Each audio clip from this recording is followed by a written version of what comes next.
बिस्मिल्लाहिर्रहमानिर्रहीम। रब्बि इश्रह ली सदरी वयस्सिर ली अमरी वहलुल उक़दतम मिन लिसानी यफ़क़हू क़ौली। अस्सलामु अलैकुम, मेरा नाम है ज़ीशान उस्मानी। ये वीडियो बड़ी दुखी और तल्ख़ है आज की, और मुझे पूरी उम्मीद है कि इस वीडियो को डिलीट कर दिया जाएगा। तो मेरी ये वीडियो है फ़लस्तीन से मुताल्लिक़ जितनी भी वीडियो हैं, अगर आप लोग अपने चैनल पे अपलोड करना चाहें, फेसबुक पे शेयर करना चाहें, ट्विटर पे अपलोड करना चाहें, तो मेरी तरफ से इजाज़त है। मैं आपको कॉपीराइट स्ट्राइक नहीं दूंगा, आप उसको शेयर कर सकते हैं। फ़लस्तीन के ऊपर रोना छोड़ दीजिए, कोई ज़रूरत नहीं है रोने की। फ़लस्तीन के ऊपर मातम करने की भी कोई ज़रूरत नहीं है।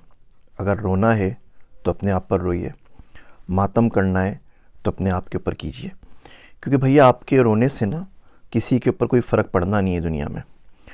रोते ही चले आ रहे हैं ना 75 साल से, तो अगले 75 साल तक और रोते रहिए, कोई फ़र्क नहीं पड़ेगा। ये दुनिया बार बार मुसलमानों को मार रही है। पहले 100-150 साल में मारती थी, अब हर 20-25 साल में मारना शुरू कर दिया। अब तो हर 5 साल में कहीं ना कहीं मुसलमान पिट रहा है। और हम सिवाय रोने के और सिवाय बद्दुआएं देने के और सिवाय दुआएं मांगने के और कुछ नहीं कर पा रहे, और कुछ नहीं करते, और कुछ नहीं कर सकते। बोस्निया की वार हुई, हज़ारों लाखों लोग उजड़ गए, मारे गए 1992 के अंदर। फिर 2017 के अंदर बर्मा ने रोहिंग्या के अंदर लोगों को मार दिया, 24,000 लोगों को कत्ल कर दिया। मेरे घर में यहाँ पे जो हैंडी मैन है अमेरिका के अंदर, उसके बाप को उसके सामने ज़िबा कर दिया था। वो 10 साल का बच्चा था, और उसको बाद में पनाह भी थी तो अमेरिका ने दी, जिसको हम सुबह शाम गालियाँ देते रहते हैं। हमारे मुल्कों ने, किसी ने उस गरीब को पनाह भी नहीं दी। और अब ये मसला चला हुआ है फ़लस्तीन का। अरब सब कुछ याद रखता है, तारीख़ सब कुछ याद रखती है, हम लोगों ने पढ़ना छोड़ दिया। तारीख़ याद ज़रूर रखिएगी कि 55 से ज़ायद इस्लामी मुल्क, 1.6 बिलियन से ज़्यादा मुसलमान, 22 से ज़्यादा अरब स्टेट्स, और गज़ा के अंदर पानी की एक बोतल नहीं पहुंचा सके। जब तक बड़े साहब परमिशन ना दें तब तक इजिप्ट अपनी बॉर्डर भी नहीं खोलता एड्स के लिए। बंदे वहाँ से निकल रहे थे, मारे जा रहे थे, उन्होंने अपनी बॉर्डर्स बंद कर दी कि जी हमारे पास नहीं आए, वहीं जाके मरें, जो कुछ करना है, यहाँ पे आने की ज़रूरत नहीं है। सिवाय बातों के, सिवाय लफ्फ़ाज़ी के हमें क्या मिला? लीबिया से क्या मिला? जॉर्डन से क्या मिला? कतर से क्या मिला? सऊदी अरब से क्या मिला? किसी से कुछ नहीं मिला। बोलने की हिम्मत नहीं है हम लोगों के अंदर। आप CNN के ऊपर चले जाइए, जितने इनके एक्स आर्मी चीफ हैं, जितने इनके डिफेंस एनालिस्ट हैं, सबके सब अपनी कहानियाँ गढ़ रहे हैं कि वार यूँ करनी चाहिए, ग्राउंड इन्वेजन ऐसे करना चाहिए, यूँ करेंगे तो इसराइल को नुकसान हो जाएगा, यूँ करेंगे तो फ़ायदा हो जाएगा। सबके सब आके अपने तबसरे कर रहे हैं। पाकिस्तान में आप बताइए ना, किसका आपने बयान सुना है? कोई एक्स चीफ हो जिनका आपने बयान सुना हो, कोई एक्स प्राइम मिनिस्टर हो जिनका बयान सुना हो, कोई एक्स प्रेसिडेंट हो जिनका बयान सुना हो, कोई डिफेंस एनालिस्ट हो जिनका बयान सुना हो? ये सारे के सारे कहाँ चले गए?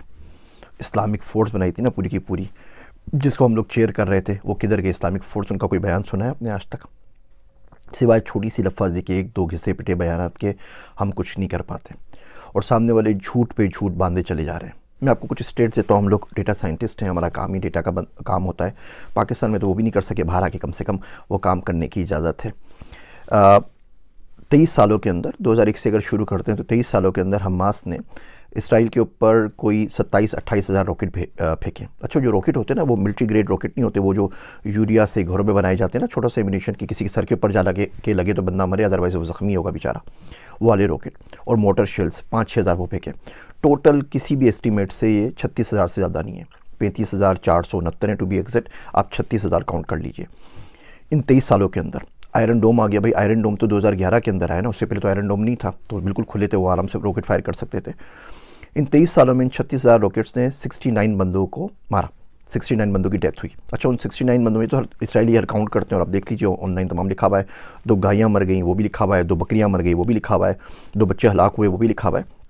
इसमें भी 4 फ़लस्तीनी थे अपने, वो पता नहीं उस बॉर्डर के उस साइड पे क्या करें। 4 फ़लस्तीनी 69 में शामिल हैं, वो हलाक हुए तो बचे 65। इसके अंदर जो बंदे 65 मरे, उसमें भी 5-6 मुसलमान थे, उनको भी निकाल दीजिए। तो एक्चुअल जो नुकसान हुआ 59-58 बंदों का हुआ। वो लोग वहाँ पर हलाक हो गए। अच्छा, इसका अगर आप एवरेज निकालें तो इसका मतलब ये हुआ 521 रॉकेट जब फायर होते हैं तो एक बंदा मरता है। 69 बंदे मरे, 36,000 रॉकेट फायर हुए हैं, तो 521 रॉकेट फायर होंगे तो एक बंदा मरेगा। अच्छा, ये तो 23 साल की हिस्ट्री चल रही है।